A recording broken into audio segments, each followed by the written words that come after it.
300 milion denar investime vetëm në letër, ndërsa shkurtohen fondet për parandalimin dhe mbrojtjen e shëndetit të qytetarëve. Këto janë pretendimet që ka ngritur BDI, duke akuzuar se ribalanci i buxhetit të Ministrisë së Shëndetësisë parashikon investime që sipas tyre ekzistojnë vetëm në letër, ndërsa redukton mjetet për programe që lidhen me parandalimin e sëmundjeve, shëndetin e nënave dhe fëmijëve, si dhe shëndetin mendor. Nga BDI thonë se në ribalancin e buxhetit janë parapar 300 milion denar për rekonstruksion dhe zgjerim të objekteve shëndetësore. Megjithse, sipas tyre, këto mjete nuk janë siguruar nga buxheti bazë, por nga një llogari vetë financuese që sipas burimeve brenda Ministrisë së Shëndetësisë realizon vetëm 1 deri në 3 milion denar në vit.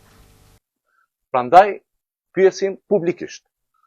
Si mundet të planifikohen 300 milion denar nga një burim që siguron vetëm një pjesë të papërfillshme të kësaj shume? Nga do të vinë realisht këto para?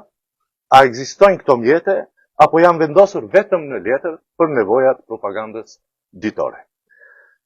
Dhe apo krijohen detyrime ndaj kompanive pa mbulim financiar, duke rrezikuar më pas që shteti përballet me padi për punë të kryera dhe pa paguara.